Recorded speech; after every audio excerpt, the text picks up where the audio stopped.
So, a very good evening to all of you. Yesterday, we covered two important topics of the FMG pediatrics portion, growth and development, out of which milestone we thoroughly discussed, and it is indeed a very important topic for your exam. You need to brush up milestone just before going to the exam, right?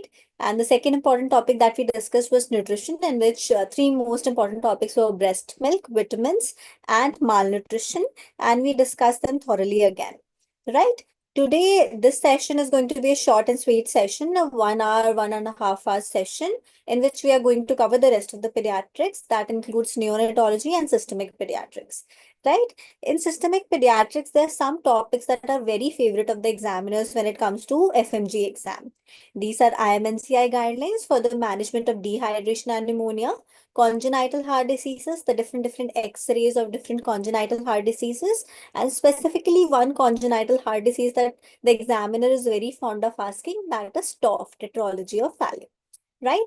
And one GI condition I want to discuss that is also overlapping with surgery topic, that is congenital hypertrophic pyloric stenosis, also known as idiopathic hypertrophic pyloric stenosis, right?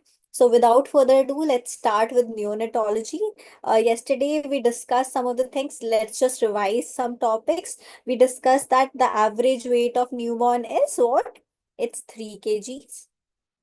What is the average length of a newborn at birth? It's 50 centimeter. And what is the average head circumference of a newborn at time of birth? It is 33 to 35 centimeter. Then we discussed there's something called as low birth weight baby. What is a low birth weight baby? Birth weight less than 2.5 kgs is low birth weight. What is a very low birth weight baby? It is a child with weight less than 1.5 kg. And what is an extremely low birth weight baby? It's less than 1 kg. Less than 1 kg, right? Now coming down to small for gestational age, appropriate for gestational age, large for gestational age, right? According to the gestation, the weight is going to be different. So we refer to the charts, and if the baby's weight is lying in between 10th and 90th centile, that is termed as appropriate for gestation age.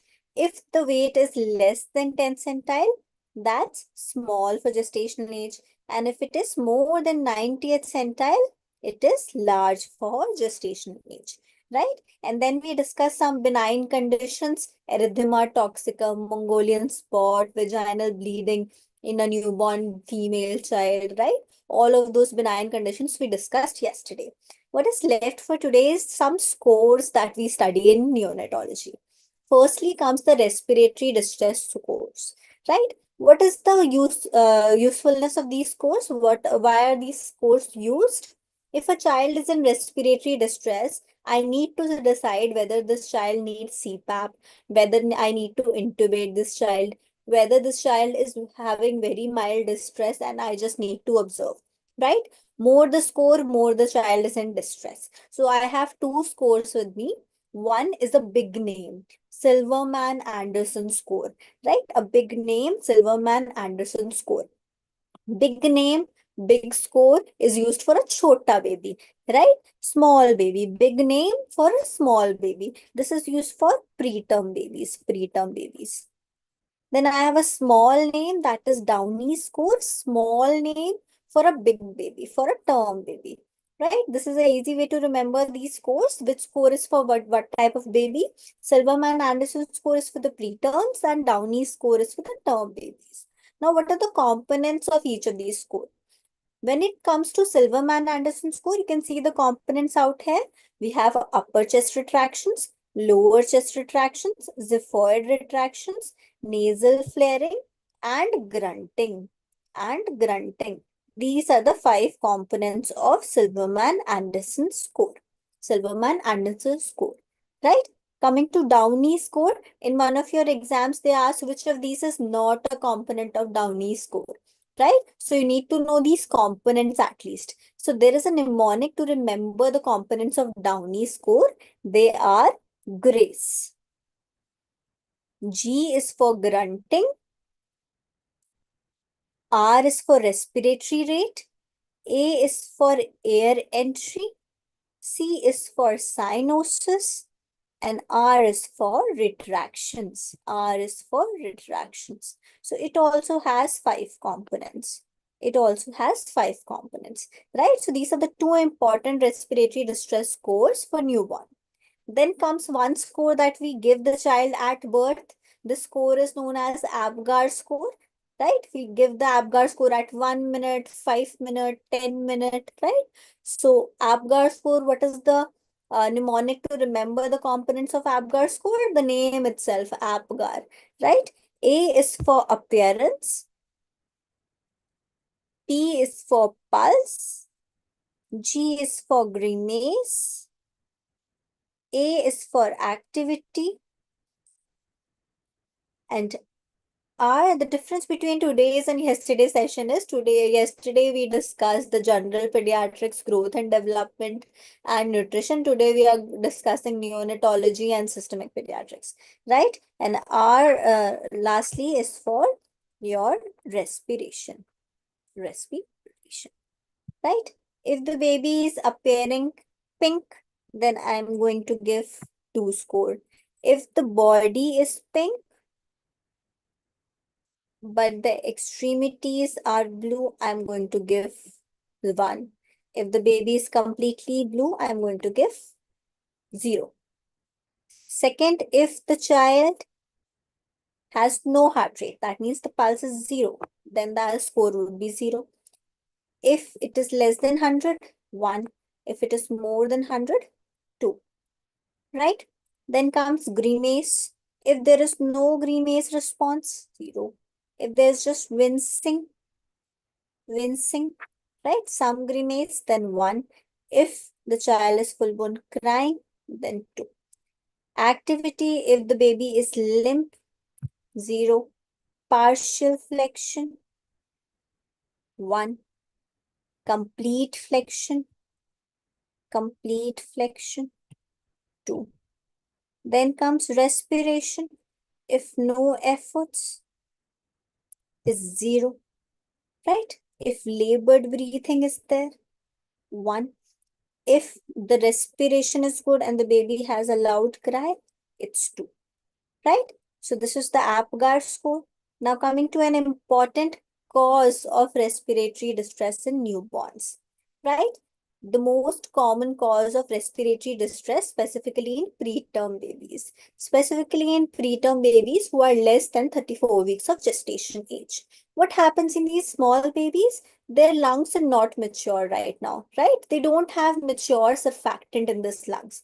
And what the surfactant does, if this is my alveoli, this surfactant is a soapy substance, right? It is a very soapy substance. It lines this alveoli from the inside, right? When we inspire, the air goes in and it inflates the alveoli. Right? And when we expire, then the air will go out and this alveoli will have a tendency to deflate, right? But the surfactant, what it does, it actually decreases the surface tension. By decreasing the surface tension, now during expiration, my alveoli won't completely collapse, right? If the surface tension is high, it will collapse. By lowering the surface tension, my alveoli won't collapse. Now this preterm baby, the lungs of this preterm babies are not mature. That means the surfactant in the lungs is not mature. That means there is very high surface tension within the alveoli. So what will happen? My alveoli will collapse. And when the alveoli collapse, what would I see on X-ray? Usually on X-ray, if air is there, it appears black, right? On X-ray, air appears black. But now the alveoli has collapsed. That means in my lungs, in the alveoli, there is no air. So what would I see? I would see white out lung. Air would only be seen in the major airways, major bronchioles and bronchi, giving an air bronchogram appearance. And the chest X-ray would appear something like this. Can you see this? This is white out lung. And look at this black arrow pointing towards the air bronchogram pattern. Can you notice these airways that have black lining, right? So this is nothing but your air bronchogram pattern, right? This is white out lung that is seen in respiratory distress syndrome in the preterm babies, right? How can we prevent this from happening?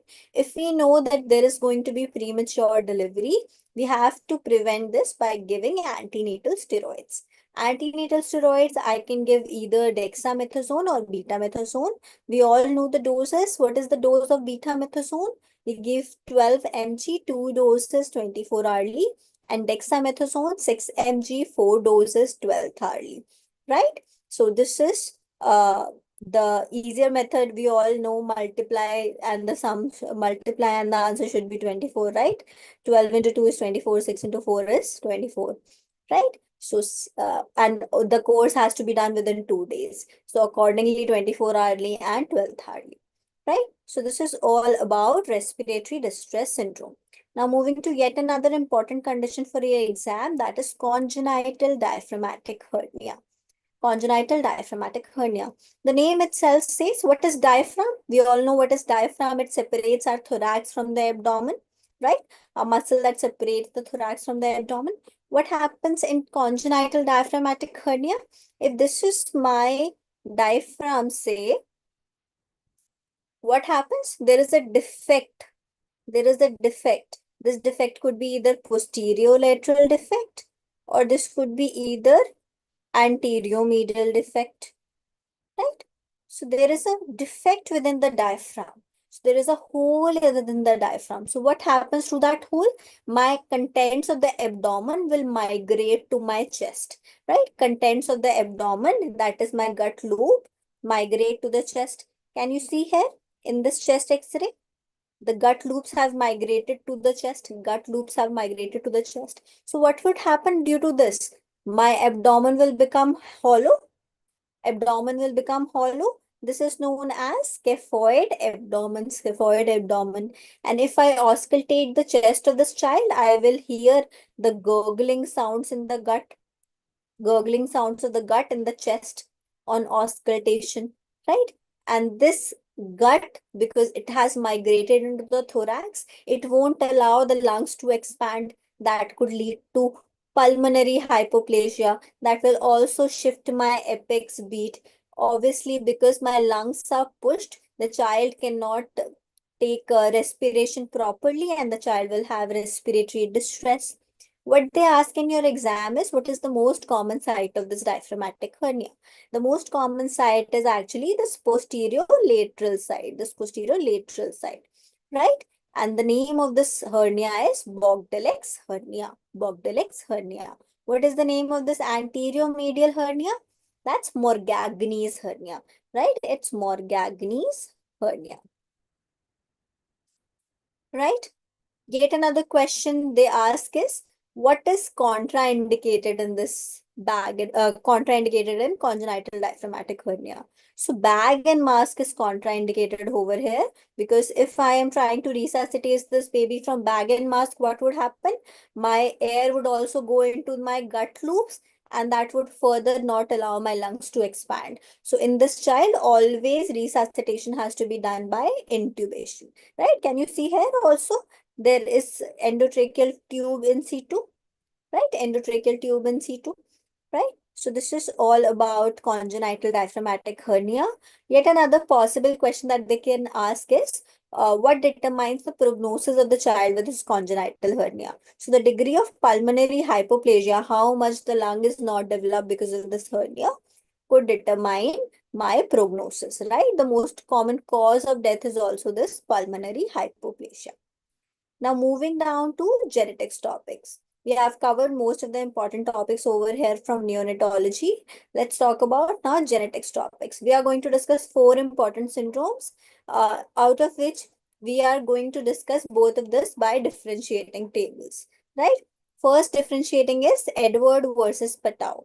What is Edward syndrome? It is an aneuploidy. Which trisomy? 18 or 13?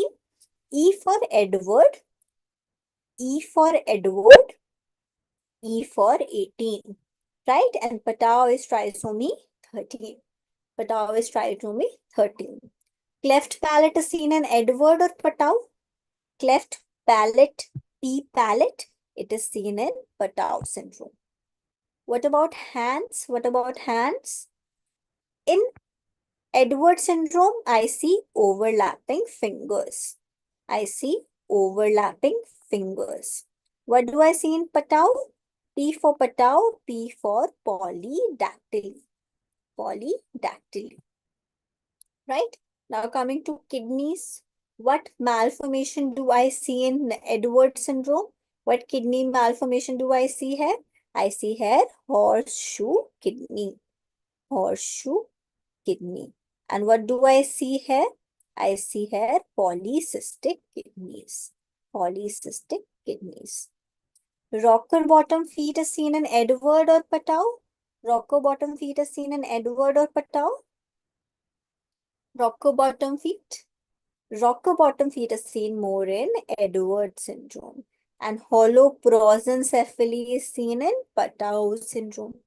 Right? As you can see in these images, what is this syndrome? Can you see rocker bottom feet? Rocker bottom feet out here. Right? We can appreciate the rocker bottom feet. Right? What else can you see? Overlapping fingers, overlapping fingers. Right?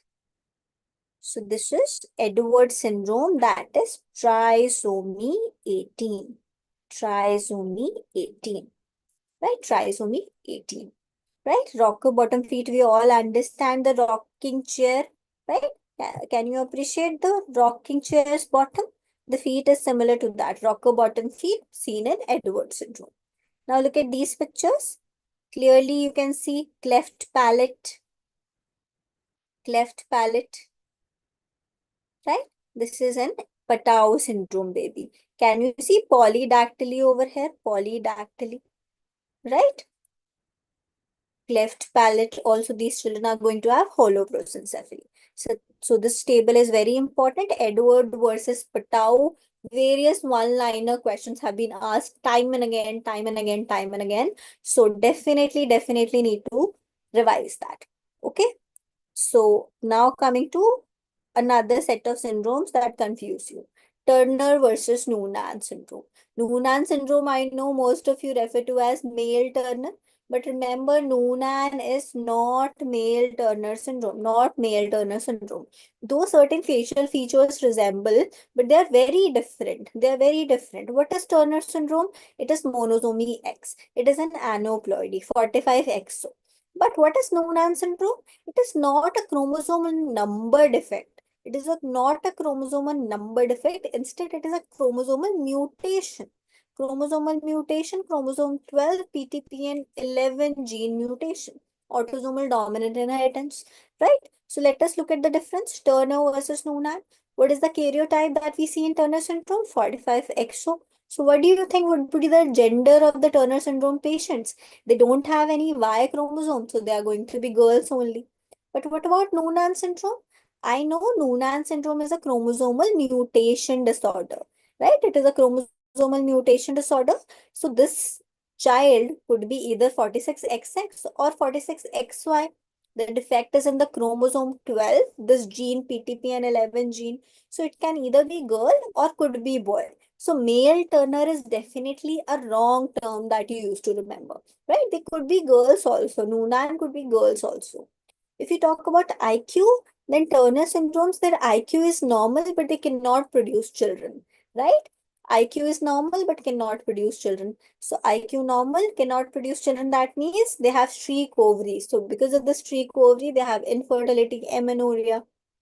On the other hand, in Noonan syndrome, their IQ is low, but they can produce children, right? Females are fertile and males, they are also fertile, but they have undescended testes, right? So remember that way, females, Turner syndrome, normal IQ, infertile. On the other hand, Noonan syndrome, low IQ, but fertile, right? Now coming to the associations, both have renal malformations as well as cardiovascular malformations.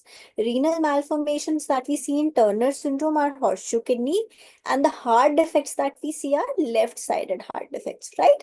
Remember, these Turner syndrome patients are having normal IQ, Normal IQ, that means they are intelligent. So what is most predominant side of our brain responsible for intelligence? The left side, right? Left hemisphere. So they have left-sided heart defects. This is the way that I used to remember. If you like it, remember it that way, or any other mnemonic that you wish to. So cardiovascular system, they have left-sided heart defects. And the left side, what do we have? We have left atrium, left ventricle, aorta, right? So they have aorta-related defects. They have bicuspid aortic valve, which is the most common defect over here, and coarctation of aorta, coarctation of aorta. Moving down to Noonan syndrome, they also have renal malformation, but the heart defects that they have are right-sided heart defects, right? On the right side, what do we have? We have right atria, right ventricle, we have pulmonary artery, right? So here the most common defect is pulmonary stenosis, right? So these are the patients with Turner syndrome and Noonan syndrome. So this completes 4 most important genetic syndromes that you need to know for your exam, right? Don't confuse between these two. Make sure that you make a table like this. I'm also going to share this PPT PDF after the class, and you definitely need to revise these topics, very high yield topics for your exam. Now moving down to the systemic pediatrics, we are going to discuss first diarrhea management. These are the IMNCI guidelines for the diarrhea management. Firstly, can you tell me what is the most common cause of diarrhea in children? Is it bacterial or is it viral? It is definitely viral diarrhea, and out of viral diarrhea, we all know that rotaviral diarrhea is very severe diarrhea, right? Rotaviral diarrhea is very severe diarrhea. And what about bacterial? Amongst bacterial, what is the most common cause of diarrhea? It is enterotoxicogenic E. coli. Enterotoxicogenic E. coli, right? If loose stools happen with blood, it is labeled as dysentery. And what is the most common organism causing dysentery? It is Shigella flexneri. Shigella flexneri, right? So remember, all of these are your questions, one-liner questions. Most common cause of diarrhea in children, viral. Most common amongst viral, rotaviral. In bacterial, what is the most common? Enterotoxigenic E. coli. Dysentery, most common cause, it's Shigella flexneri, right? What do you need to know about dehydration in children? In dehydration of children management, you need 2 steps. First, we assess the degree of dehydration and then we manage accordingly. Apart from that, we have to give zinc supplementation in all the babies. In fact, even if you have diarrhea, then you also, I recommend to take zinc for 14 days, and it is shown to improve, decrease the frequency of loose stools, improve the clinical condition, right? So firstly, let's come to assessment of dehydration. Dehydration could be either no dehydration, some dehydration, severe dehydration. So if a child comes to me with loose stools, vomiting, firstly, what would I would do? I would firstly assess the degree of dehydration, and depending upon the degree of dehydration, I'm going to manage that child. What is the child with no dehydration? This child has no degree of dehydration. That means if I look at this child will look to be very alert, very normal looking.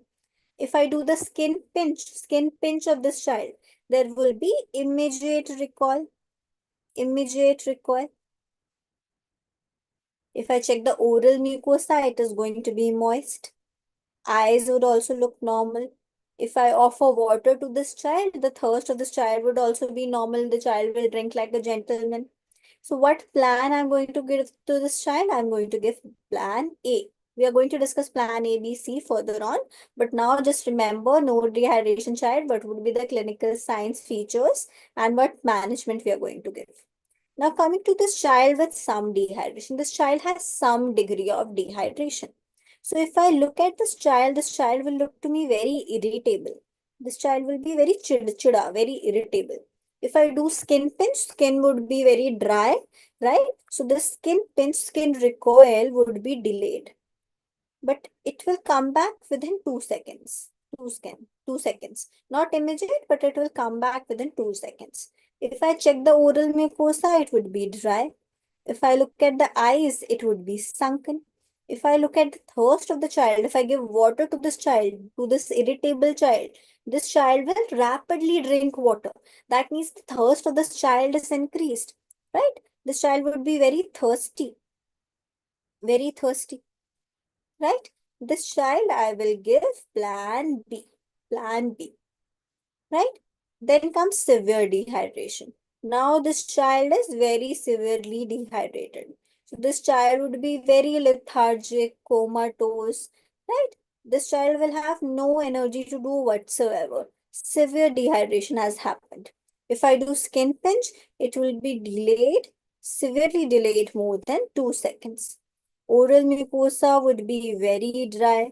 Eyes would be very sunken, right? And this child is lethargic, comatose. If you offer water, the child won't be able to drink it. So the thirst is gone. The child would be unable to drink, right? For this child, I'm going to give plan C. Plan C, right? Now let's look down. What is plan A? What is plan B? What is plan C? Firstly, let's look at plan A that I was giving for a child with no dehydration. This child has no dehydration, but definitely there are ongoing losses. The loose stools are happening again and again, but the child is in no dehydration, right? So what will I do? I will send the child home and explain the danger signs when to come back. I will only give oral ORS to this child to replace the ongoing losses. How much ORS does this child needs? If the child is less than 6 months, then 50 ml per loose stool. If 6 months to 2 years, 50 to 100 ml per loose stools. If more than 2 years, 200 ml or ad lib. That means as much as the child wants, right? This is plan A. Very simple. Send the child home, give ORS, tell the mother to give this along with each and every loose stool, right? Very simple. Now coming to plan B. Now this child has some degree of dehydration, but the good thing is the thirst of this child is intact. That means the child can have a lot of water by mouth, right? So again, I don't need to admit this child. I will send the child home, explain the danger sign and ask the mother for follow-up. Here also I will follow oral rehydration as the child's thirst is intact. But here, some degree of dehydration is there. So firstly, I need to rehydrate this child. How much rehydration fluid this child will need? This child would want to drink 75 ml per kg over 4 hours. So if a 10 kg child comes to me, I'll tell the mother, make sure that over the next 4 hours, the child drinks 750 ml. That is 75 ml per kg, right? So firstly, we have to do rehydration. Along with that, replace the ongoing losses the same way. And along with that, we have to ensure the maintenance fluids are adequately given to the child. That means these maintenance fluids are the ones that we all need daily for our day-to-day activity, right?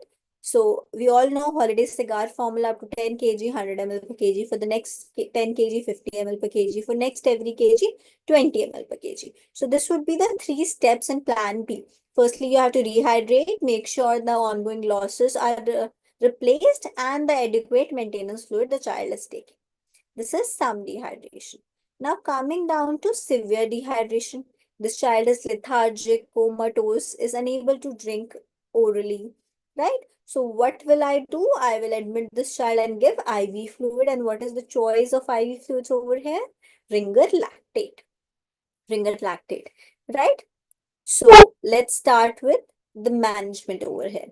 The management is similar to plan B. We have to rehydrate, replace the ongoing losses, and make sure that the maintenance fluids are given. Right? But here everything is IV. And the rehydration fluid amount is also different. Right? In some dehydration, we were giving 75 ml per kg over 4 hours. Here we give 100 ml per kg divided into 30 ml per kg and 70 ml per kg. In less than 1 year child, we firstly give this 30 ml per kg over 1 hour. followed by 70 ml per kg over 5 hours. And if the child is bigger, more than 1 year, then over half hour we can give this 30 ml per kg. And over the next 2.5 hours, we give 70 ml per kg. Very easy to remember, right? 100 ml, 30, 70.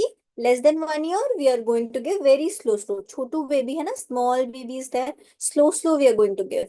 Over 1 hour, we are going to give 30 ml per kg. Over the next 5 hours, we are going to give 70 ml per kg. For more than 1 year old child, we are going to give firstly 30 ml per kg over half an hour and then 70 ml per kg over 2.5 hours. And apart from that, we have to replace the ongoing losses and make sure that the maintenance fluids are adequately given. Right? So this completes the management of dehydration. You first assess the degree of dehydration, whether this child has no dehydration, some dehydration, or severe dehydration. And according to that, you either give plan A, B, and C. Right? And remember, in all the diarrhea patients, we have to give zinc supplementation. How much zinc is to be given? For smaller child, less than 6 months, 10 mg per day. And for older child, 6 months, above 6 months, 20 mg per day. And this course of zinc supplementation has to be given for at least 14 days. At least 14 days, right? So this is a very important topic, dehydration, assessment and management.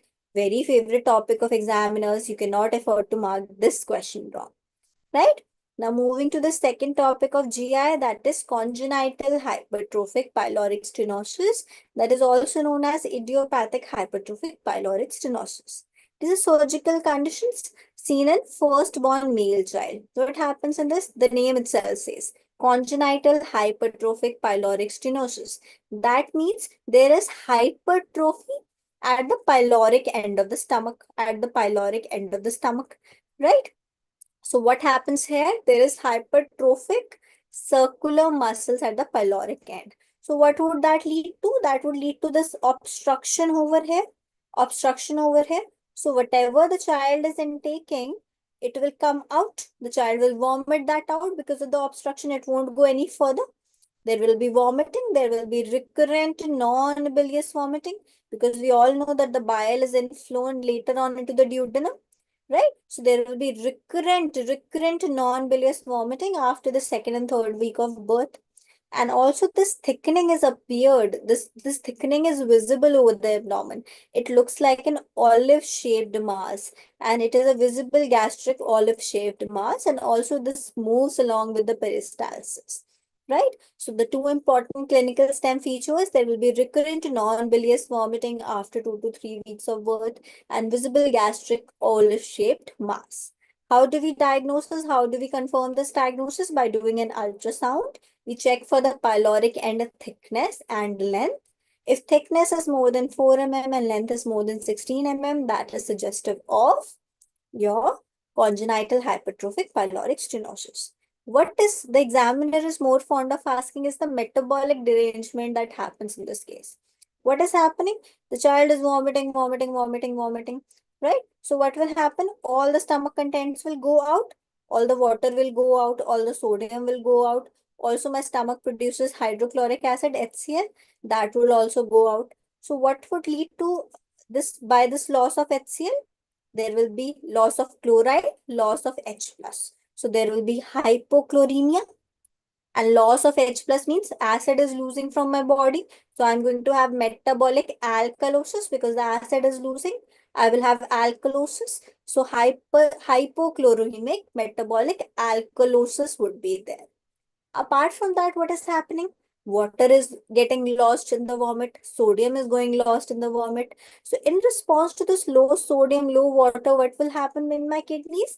RAS will get activated. And by the activation of this RAS, we all know aldosterone conserves sodium and excrete H plus and K plus. H plus and K plus. So what happens? In the setting of metabolic alkalosis, my body should try to preserve acid, preserve H plus. But here what is happening?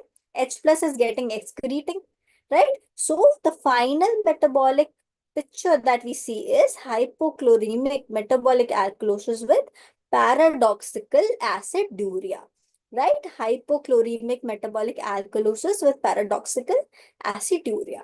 The management is nothing but dehydration correction, electrolyte disturbance management, and finally surgical treatment where we do pyloromyotomy, that is also known as Ramsdell's pyloromyotomy, right?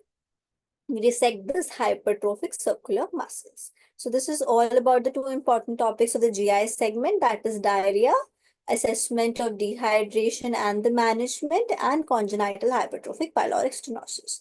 Now moving down to your respiratory system, here we are going to discuss pneumonia management and two important respiratory tract infection. I know this topic is also an overlap with your ENT, but I feel very important to be discussed. Croup, that is laryngotracheobronchitis, and epiglottitis. What is the difference between the two? Firstly, let's talk about croup. What is the age group in which you see croup? It's 6 months to 5 years. Caused by virus or bacteria? It's caused by virus, parainfluenza virus. Would this child be sick looking? Not that sick looking. This child has low grade fever and stridor is appreciable. And there is a characteristic cough that these children have. That is known as barking cough or seal-like cough and brassy cough. If you do an X-ray, what do you see on the X-ray? We see the sign. This is known as pencil tip sign or steeple sign. This is a sign of croup, that is laryngotracheobronchitis. Management is nothing, just if you have mild croup, then one single dose of oral dexamethasone is given. If there is moderate to severe croup, then the preferred treatment is oxygen inhalation and nebulization with the racemic mixture of epinephrine, right? So this is all about croup. How is it different from acute epiglottitis? Firstly, coming to the age group here is 1 to 3 years. LTB, that is croup, was caused by virus, parainfluenza virus, whereas epiglottitis, it is caused by bacteria, that is the Haemophilus influenza type B. Here, the child is very sick looking, has high grade fever, stridor, drooling saliva, and severe respiratory distress. If you do the X-ray, we see a thumb sign, right? This is due to the swollen epiglottitis. It is an emergency condition. Firstly, you have to stabilize the child, airway, breathing, circulation, and finally, as it is a bacterial pathology, bacterial infection, we have to give antibiotics. We give third generation cephalosporin, right? So this is all about LTB and croup. Very favorite question, age-old question given by the examiners. Don't mark this question wrong, right? Don't mark this question wrong. Now coming to the IMNCI management of pneumonia, right? We discussed dehydration, diarrhea management also. Now let's talk about pneumonia. In diarrheas, we read that viral diarrheas are more common in children. What about pneumonia? Bacterial is more common. Yeah, viral is more common. Bacterial is more common. Bacterial is more common. And in bacterial, the overall most common bacteria that causes is Streptococcus pneumoniae. Streptococcus pneumoniae, right? And what about viral? What is the most common viral cause? It is RSV, respiratory syncytial virus. They also ask what is the most common cause of pneumonia in HIV/AIDS patient, immunocompromised patients. It is this opportunistic infection of Pneumocystis jirovecii. Pneumocystis jirovecii. And they also ask atypical age में, adolescent age में कौन सा pneumonia होता है? It is mycoplasma pneumonia. Right? Now coming to the IMNCI management. Like in dehydration, we had no dehydration, some dehydration, severe dehydration. In pneumonia, we have either no pneumonia, pneumonia, or severe pneumonia. Don't say some pneumonia, you have pneumonia or you don't have pneumonia, right? So no pneumonia, pneumonia, severe pneumonia, right?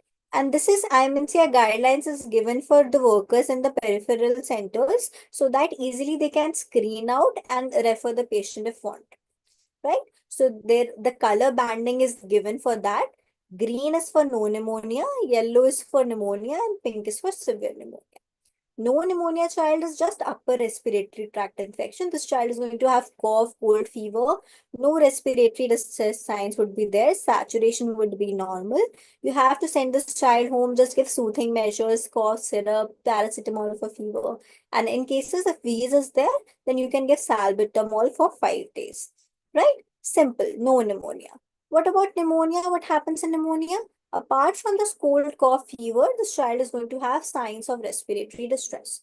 That is, increase in the respiratory rate along with chest indrawing, chest retractions. What is increase in the respiratory rate? That depends upon the age group. We define fast breathing in less than 2 months of child as more than 60 per minute, 2 to 12 months more than 50 per minute, more than 12 months, more than 40 per minute. Very easy to remember 60, 50, 40, right? Less than 2 months, 2 to 1 year, more than 1 year, right?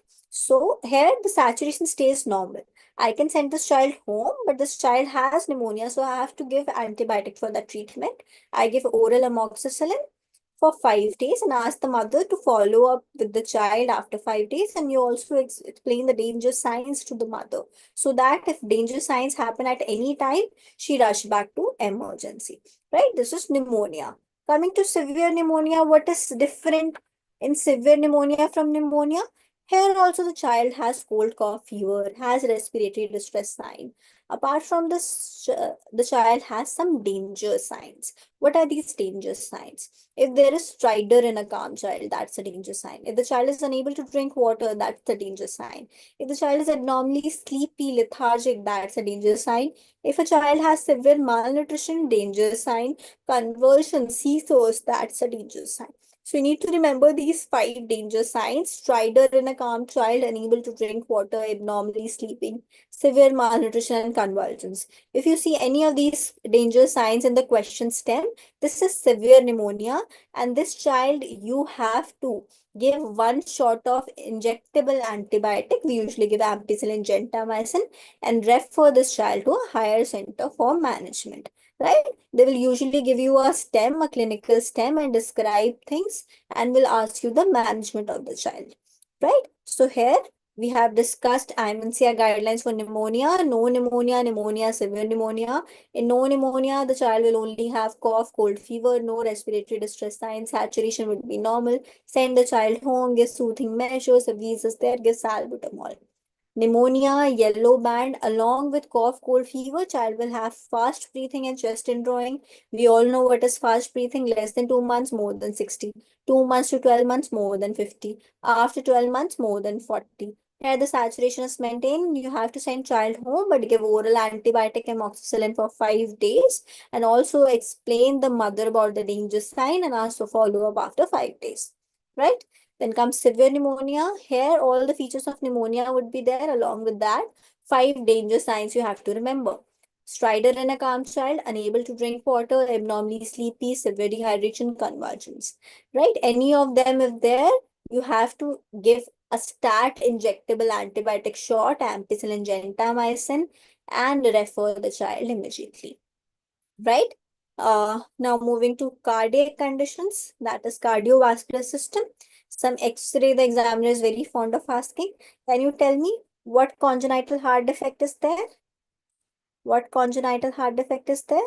Can you appreciate this some sign? What is this sign? What is this sign? And what is this red arrow marking down? What is this red arrow marking down? And what is this sign? What is this? Can you notice in these ribs there is like a notch on the inferior side? Can you notice? Right? Can you notice this? Inferior notching. What is this? This is inferior rib notching. The red arrow are pointing as inferior rib notching. And I have made this 3. This is 3 sign. 3 sign. Yes, you're right. This is nothing but coarctation of aorta. X-ray for coarctation of aorta. What about this? What is this typical X-ray? What is this typical X-ray? What is this typical X-ray? Yes, this is boot-shaped heart. Boot-shaped heart. Where do we see this boot-shaped heart? In TOF. That is Tetralogy of Fallot. Tetralogy of Fallot. Right? Now look at this. What is this? I've given a Q over here. What is this? This is box-shaped heart. Box-shaped heart. Where do you see this box-shaped heart? Box-shaped heart. I see this box-shaped heart in Epstein anomaly. Epstein anomaly. And where do you see this Epstein anomaly? If the mother is taking which drug, the child is going to have Epstein anomaly. If the mother has bipolar disorder and is taking lithium for the same, the child can have this Epstein anomaly. Epstein anomaly. Now look at this. What is this? What is this appearance called? What is this appearance called? This is egg on string appearance, egg on string appearance, egg on string appearance, right? And where do we see this egg on string appearance X-ray? We see this in transposition of great arteries. Transposition of great arteries, that is TGA. TGA, right? Now look at this image. What is this? Snowman shaped. Snowman appearance. Snowman appearance, also known as figure of eight appearance. Where do you see the snowman appearance or figure of eight appearance? Where do you see this? In which type of TAPVC? We see this in supracardiac TAPVC. In supracardiac TAPVC, we see this. Supracardiac TAPVC. Right? Now coming to a very important topic for your cardiology, that is tetralogy of Fallot. Tetralogy of Fallot, right? The name itself has tetralogy. That means it has four structural anomalies, right? First is pulmonary stenosis. I've drawn it here, pulmonary stenosis. The pulmonary valve has stenosed, right? Pulmonary stenosis. Second is the ventricular septal defect. That means ventricular septum may, there is a defect. That means there is a defect that connects my left ventricle from my right ventricle. This is my ventricular septal defect, right? The third is right ventricular hypertrophy. So there is right ventricular hypertrophy that I have drawn. And the fourth defect is overriding aorta. Overriding aorta, right? So there are four components in tetralogy of Fallot: pulmonary stenosis, ventricular septal defect, right ventricular hypertrophy, and overriding aorta. Now let's see what problems will happen due to this pathology. I know my right side of heart is very important for me because this right side sends the deoxygenated blood to lungs for oxygenation, right? If my right side is not delivering the blood, what will happen? My blood won't get oxygenated. My blood won't reach, deoxygenated blood won't reach my lungs to get oxygenated. So what happens here? Due to this pulmonary stenosis, very less blood is going for oxygenation. So the child is going to have cyanosis, right? So let's see what all clinical features firstly I'm going to see. Let's look at the heart sounds first. We know S1 sounds are due to the closure of mitral and tricuspid valve, that would stay normal.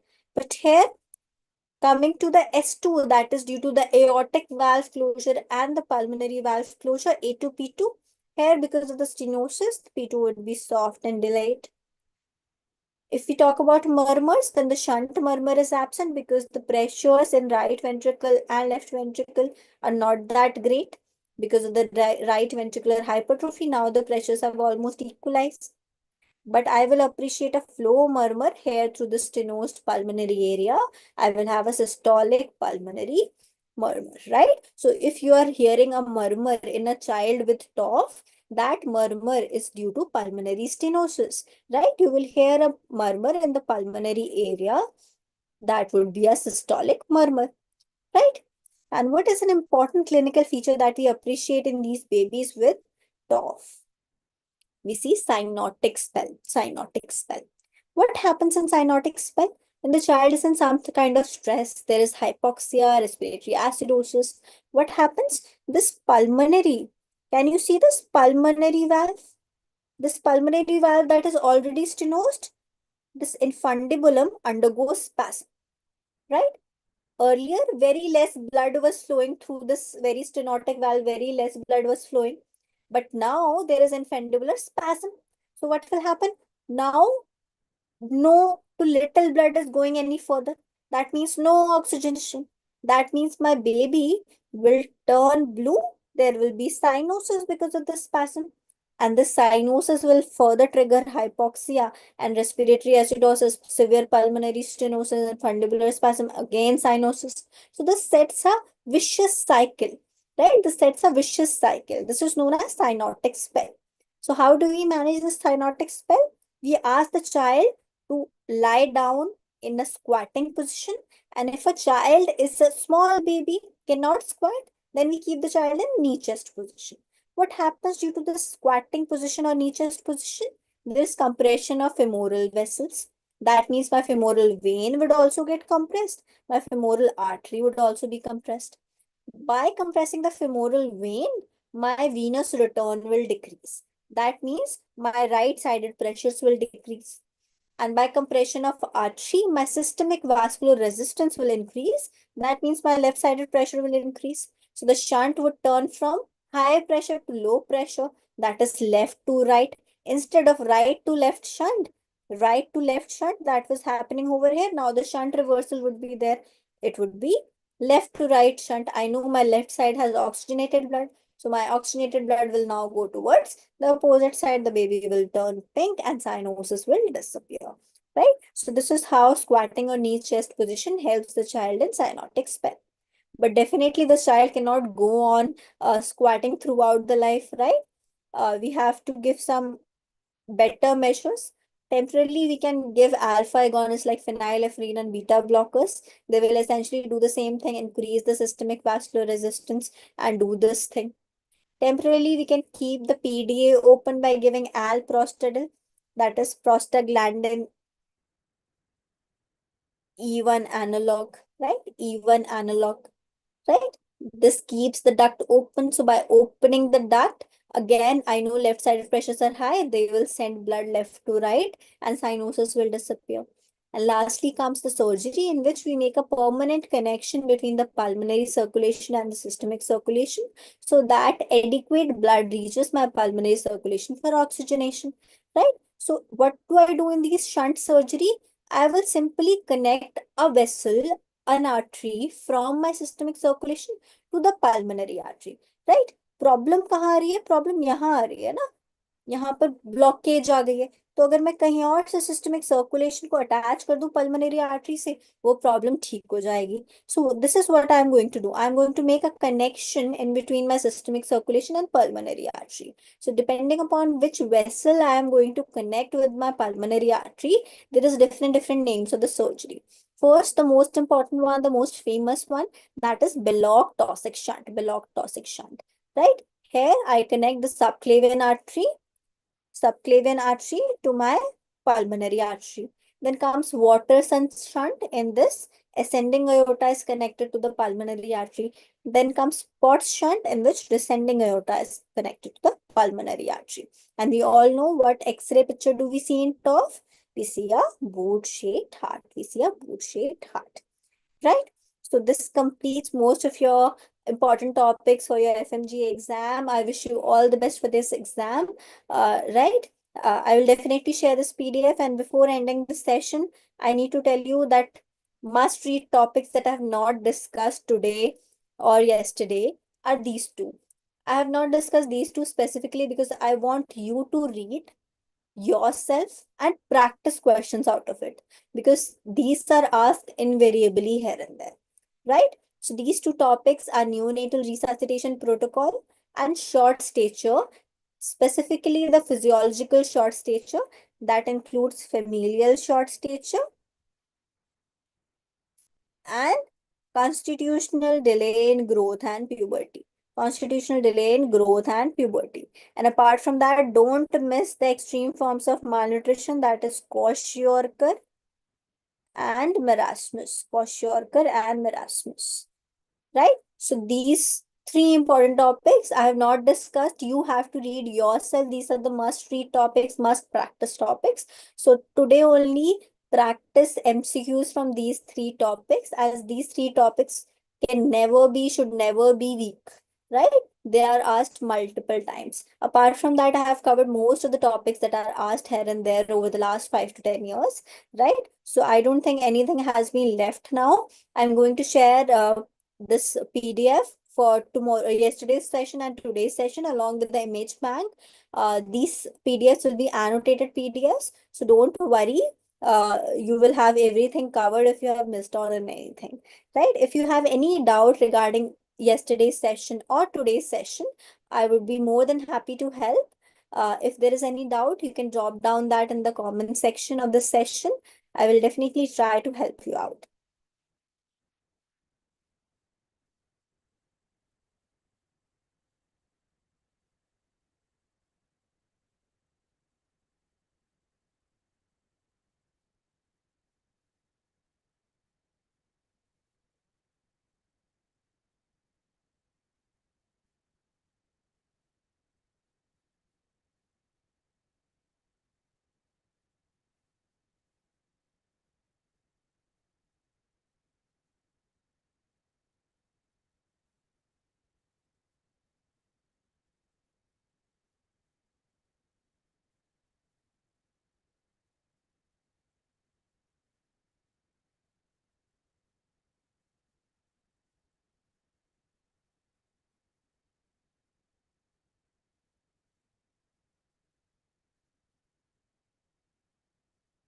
So I think there's no any further doubt left.